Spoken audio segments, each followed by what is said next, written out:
तो अब है ये इकोनॉमिक ज्योग्राफी। तो इकोनॉमिक ज्योग्राफी में अपन ने क्या देखा कि यहाँ पे जो सवाल आएंगे वो ऐसे आएंगे कि एक तो मेरे को डायमेंशन सोचनी है। डायमेंशन क्या सोचनी है मेरे को?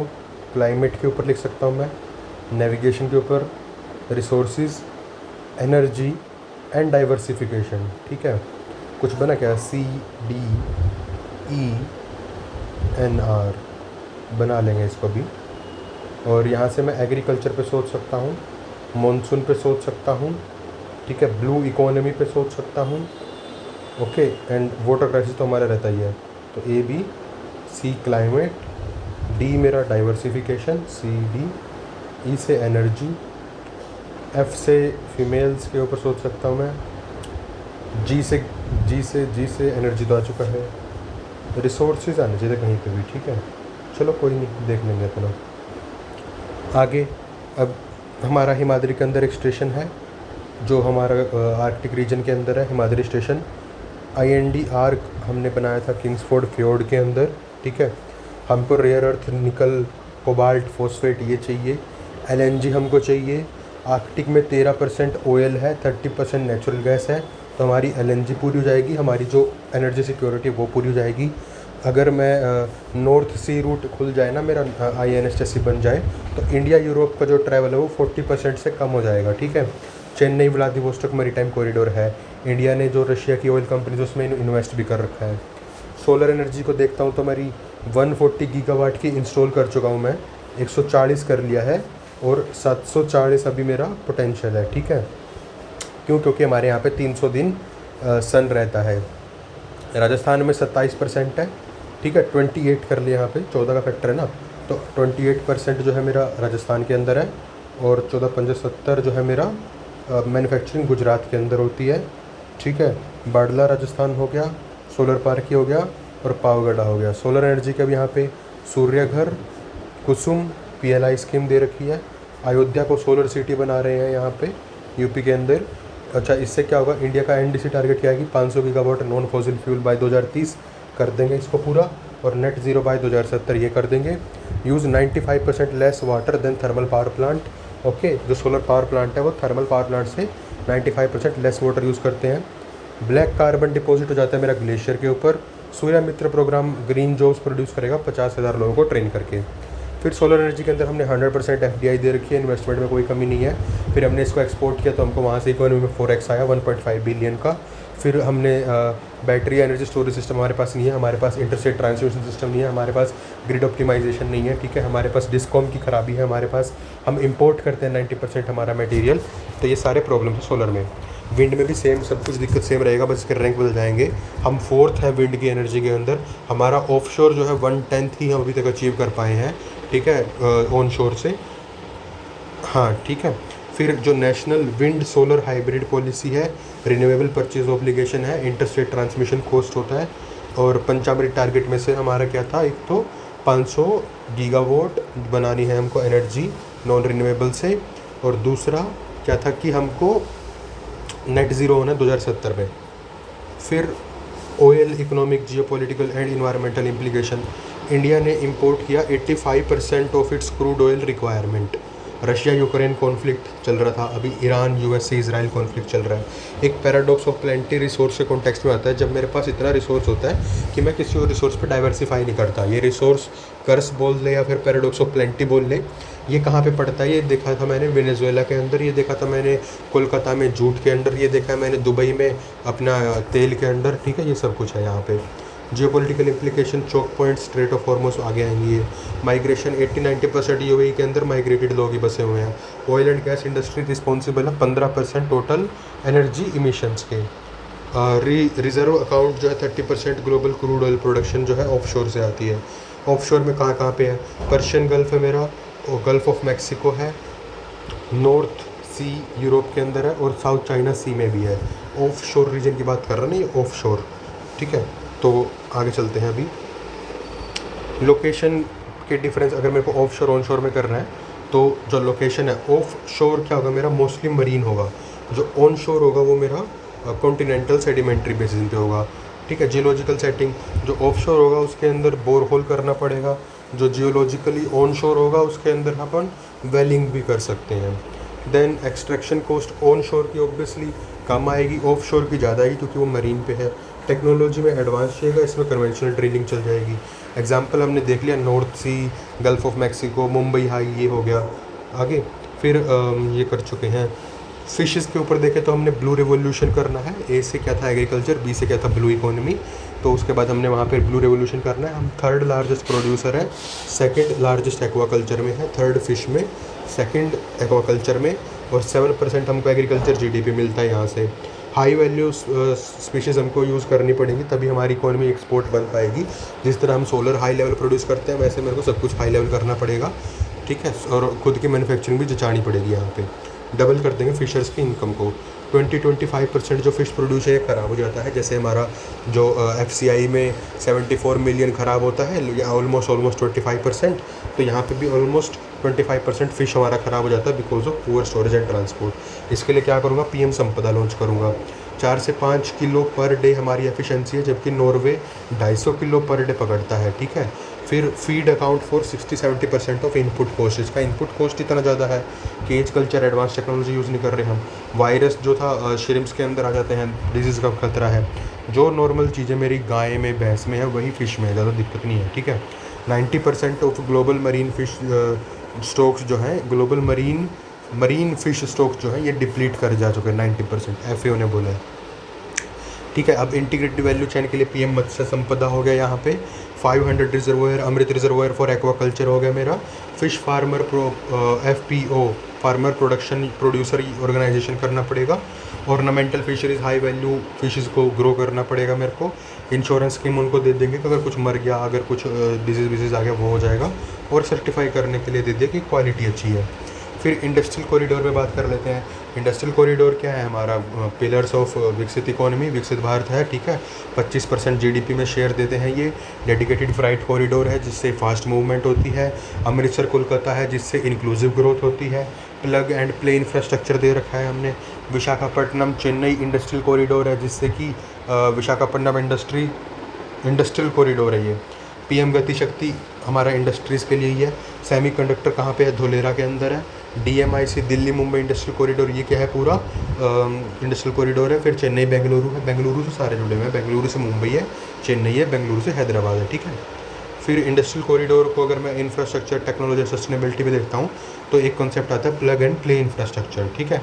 फिर वॉक टू वर्क कल्चर है। वॉक टू वर्क यानी कि तुम्हारा एकोमोडेशन इतने पास होगा कि तुम वॉक करके जा सकते हो। फिर ICT टेक्नोलॉजी तुमने यूज़ की है, जैसे कि unified logistic interface programme, logistics भी चाहिएगा ना इसमें, तो ULIP। PM गति शक्ति।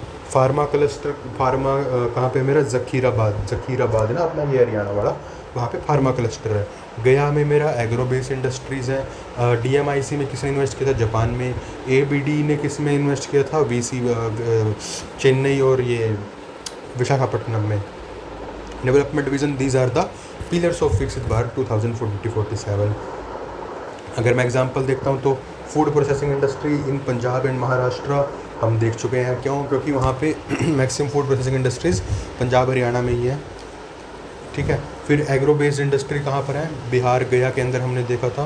फूड, ठीक है। टेक्सटाइल बेस्ड तमिलनाडु के अंदर है। शुगर मिल महाराष्ट्र और UP के अंदर है। डायरी गुजरात में डायरी है, UP हो गया, ये हो गया। MP के अंदर कोई भी नहीं है इंडस्ट्री मेरे ख्याल से। टेक्सटाइल तमिलनाडु में हो गया, IT कर्नाटक में हो गया। केरला के अंदर फिशिंग आ जाएगा, ठीक है। बैम्बू, कैशू, ये सब कुछ केरला में आ जाएगा। अब उड़ीसा, छत्तीसगढ़ इसमें जाता हूँ तो वहाँ पर क्या है मेरा, एल्यूमिनियम है, स्टील प्लांट है, ठीक है, ओके। और आगे फिर रिसोर्स कर्ज किसके पास है, वेस्ट बंगाल के पास है। वहाँ पे रिसोर्स बेस्ड मैन्युफैक्चरिंग जो है ये 5 ट्रिलियन इकोनॉमी हमको पहुँचाने में हेल्प कर देगी। एग्रो बेस पे चलता हूँ मैं, हरियाणा और पंजाब जो है ये कंट्री का 20% वीट देते हैं, 70% बासमती राइस देते हैं, ठीक है। राजस्थान 15%, मेरे को 14% ऑयल सीड देता है राजस्थान। अच्छा, हमने देखा था ना कि जो सोलर था उसका राजस्थान 28% देता था, और जो ऑयल सीड है उसका 14% देता है, ठीक है। ये राजस्थान की कॉन्ट्रीब्यूशन हो गई। और अगर सोलर का भी, हाँ 28 ही था, करेक्ट। 70% क्या था, गुजरात से मैन्युफैक्चरिंग थी। जो रीको है ये इनको राजस्थान में सब्सिडी प्रोवाइड करता है। 1 डिस्ट्रिक्ट 1 प्रोडक्ट के अंडर भी यहाँ पे चल रहा है सामान। By bridging the gap between farm gate to factory floor we are able to uplift double farmer income. Iron and steel industry को देखो तो मैं भिलाई स्टील प्लांट छत्तीसगढ़ में है मेरा। छत्तीसगढ़ में स्टील प्लांट कौन सा है? भिलाई। उर्वशी राउरकेला उड़ीसा में से है, उर्वशी तो फिर राउरकेला स्टील प्लांट वहाँ से है। भिलाई छत्तीसगढ़ में भोले लोग हैं। बोकारो झारखंड में है, ठीक है, बोकारो झारखंड में। Durgapur West Bengal. Ruhr Valley जो है जर्मनी में है। टिस्को जो है जमशेदपुर, बताइए तो। ओके, अब इसमें फैक्ट्री रिस्पॉन्सिबल क्या थे कि जो है कंजम्पशन सेंटर, जो कंजम्पशन मार्केट है वहाँ चले गए, जैसे डेट्रॉइट हो गया, ठीक है, जहाँ पे पोर्ट है एक्सपोर्ट करने का है तो वहाँ से विशाखापट्टनम स्टील प्लांट आ गया, ठीक है। जहाँ से मेरे को सेकेंडरी मार्केट्स एग्लोमरेट इकोनॉमीज़ है वहाँ पे चला जा सकता हूँ मैं। जहाँ से मेरा सप्लाई चेन इंटीग्रेटेड मैक्सिमम होगी वहाँ चला जा सकता हूँ मैं, ठीक है। कुछ मिनी स्टील प्लांट है, ये भी है। माइनिंग सेक्टर देखता हूँ तो माइनिंग सेक्टर में मेरा 2.5% का ही जीडीपी कंट्रीब्यूशन है। ऑस्ट्रेलिया में 8 से 10% माइनिंग है। साउथ अफ्रीका में भी 8% माइनिंग है, ठीक है। सर्विस सेक्टर 55% देती है और 24% जॉब अपॉर्चुनिटी है वहाँ पे। 10 से 15% ऑफ इंडिया का जियोलॉजिकल पोटेंशियल जो है हमने एक्सप्लोर करा अभी तक माइनिंग का। 70% जो है मिनरल रिजर्व जो है अभी तक हमारे फॉरेस्टेड रीजन के अंदर है। बॉक्साइट माइनिंग का इशू चल रहा है नियमगिरी हिल में। हसदेव हिल का इशू चल रहा है वहाँ पे गोंड लोगों के साथ में। फिर आयरन और माइनिंग स्कैम कर्नाटक में अपन ने देख लिया, कोल स्कैम, आयरन और स्कैम, ठीक है। PM Gati Shakti is the answer, national mineral policy is the answer to achieve विकसित Bharat. Rubber industry global and Indian direct distribution. 85 to 90% of world natural rubber is produced in India. Thailand जो है world का leading producer है। Vietnam and Malaysia भी हैं यहाँ पे, मतलब साउथ ईस्ट एशिया में रबर आता है सारा। केरला में भी आता है। अब इसमें इशू क्या है कि जो हमारे ट्रॉपिकल फॉरेस्ट थे वो हमने इरेज कर दिए हैं बिकॉज हमको वहाँ पे एग्रीकल्चर करना था। फिर वाइल्ड लाइफ हैबिटेट डिस्ट्रॉय हो गई हैं, हाई बायोलॉजिकल ऑक्सीजन डिमांड हो गया है, ये सब इश्यूज़ हैं। Adoption of sustainable is the key for future generation. हम इस पर वही बोल सकते हैं कि we are last but first, ठीक है। Deforestation free supply chain. Strait and isthmus में देखो तो यहाँ पे रेड सी का क्राइसिस आया था बाबल मंडप पे। टर्की जो है बोस्फोरस स्ट्रेट और डारडेनिलिस स्ट्रेट में जो है कंट्रोल करता है। 60% चाइना का ट्रेड जो है साउथ चाइना सी से होता है स्ट्रेट ऑफ मलक्का के थ्रू। फिर स्ट्रेट ऑफ हार्मूज है यहाँ पे जिससे 20% ग्लोबल कंजम्पशन जाती है। पोर्ट सिटी ट्रेड हब ये सब कुछ जो है स्ट्रेट्स के अराउंड बनते हैं। Isthmus, Panama isthmus, Suez isthmus, ये दो ही हैं। कारा इस्थमस भी है एक इधर थाईलैंड वाली साइड, याद होगा तो। नॉन फार्म में जाता हूँ तो एक माइनिंग आता है, हमको पता ही है, माइनिंग है, फिशिंग है, ये आ चुका है, इसका कुछ काम नहीं है। फिजियोग्राफिक फैक्टर क्या होते हैं कि नॉन एग्रीकल्चर फिजियोग्राफिक सेक्टर। तो इसमें क्या होगा कि आयरन और कहाँ पे मिलती है मेरे को? ओडिशा में और झारखंड में। कोल दामोदर वैली कोरबा रीजन था ना वहाँ पे। बॉक्साइट मेरे को कहाँ मिलते हैं? ईस्टर्न घाट के अंदर। कॉर्निफोरस प्रोजेक्ट है हिमाचल में। ट्रॉपिकल कहाँ पर है मेरा? इधर नीचे केरला में, वेस्टर्न घाट में, ठीक है। शीप रियरिंग होती है राजस्थान में। गुजरात में डेयरी है, वहाँ पे कैटल होगा ऑब्वियसली। ट्रांसह्यूमेंस होता है हिमालय में। मरीन फिशिंग केरला के अंदर देखा हमने, कैशू, वो एग्रीकल्चर आ गया वैसे तो। फिर इनलैंड फिशरीज़ जो थी, ये एक्वाकल्चर कहाँ पर है? गंगा ब्रह्मपुत्रा प्लेन के अंदर क्या है जो है एक्वाकल्चर है, तभी तो वहाँ पे मछली खा पाते हैं ना। असम में दार्जिलिंग में क्या है? चाय है। केरला में स्पाइसेस है। सोलर इवेपोरेशन जो है ये हो गया। पेस्ट्रोलिज्म गुज्जर वगैरह भी हो गया। GIS is the central brain, जहाँ पे सारा जो स्पेशल डेटा है इसको लेयर करके स्टोर करके विजुअलाइज करते हैं, मतलब, ठीक है, लेयर बाय लेयर विजुअलाइज करते हैं इसको, GIS, ठीक है। देन AI क्या है? AI इज़ द प्रोसेस करता है मैसिव डेटा को, फिर वो प्रिडिक्ट करता है, डिटेक्ट करता है पैटर्न वगैरह को, ठीक है। रोल क्या है मेरा AI का? इसरो का भुवन पोर्टल है, वो AI को यूज़ करता है लैंड मैपिंग करने के लिए। PM गति शक्ति है, वो GIS का यूज़ करता है। फिर AI से हाईवे वगैरह डिज़ाइन करवा लेते हैं। फिर AI एनालाइज करता है फ्यूचर अर्बन स्क्रॉल को लेके। AI एनालाइज करता है ट्रैफिक डेटा को, ठीक है। फिर AI एनालाइज करता है वहाँ पे सर्विस डिलीवरी करने के लिए, ठीक है, GIS के through. Flood and landslide scenario को भी कर सकता है। AI to forecast district level yield, ठीक है। Automatically flag unauthorised changes in land use. Flipkart और अमेज़न यूज़ कर रहे हैं AI को टू डिसाइड करने के लिए डार्क जोन की लोकेशन, ताकि वो 10 मिनट में डिलीवरी कर पाएँ। ड्रोन क्या काम करता है भाई? ड्रोन इमेज करता है, एक्यूरेट होता है, हमेशा काम करेगा, कभी रुकेगा नहीं, ठीक है। 3D रेप्लिकास बना देगा। और remote sensing due to cloud cover वहाँ पे डिफ़िकल्ट होती है। Prevent illegal iron mining. और ये मतलब ड्रोन किसके लिए NHI ने किसके लिए यूज़ किया था? इंस्पेक्शन के लिए, मॉनिटरिंग के लिए, ठीक है। ड्रोन ऑल्सो यूज़ होता है सर्विस प्रोवाइड करने के लिए ना, हमने देखा था ड्रोन यूज़ करते हैं माइक्रोशेड के लिए भी। कॉस्ट की दिक्कत है, स्किल की दिक्कत है, डाटा इंटीग्रेशन की प्रॉब्लम है, डाटा प्राइवेसी है, इंटर एजेंसी कोऑर्डिनेशन नहीं है। तो नेशनल पॉलिसी बनाओ इस पर, भुवन को इंटीग्रेट करो अर्बन GIS रिकॉर्ड के साथ में, और ड्रोन रूल को मॉडिफाई करो। फिर क्या है? Balance regional development is the की टुवर्ड विकसित भारत, ठीक है। और कुछ नहीं है यहाँ पे, अपना लिख लेंगे आप तो जितना भी होगा, है ना। तो ये हो गया मेरा इकोनॉमिक ज्योग्राफी।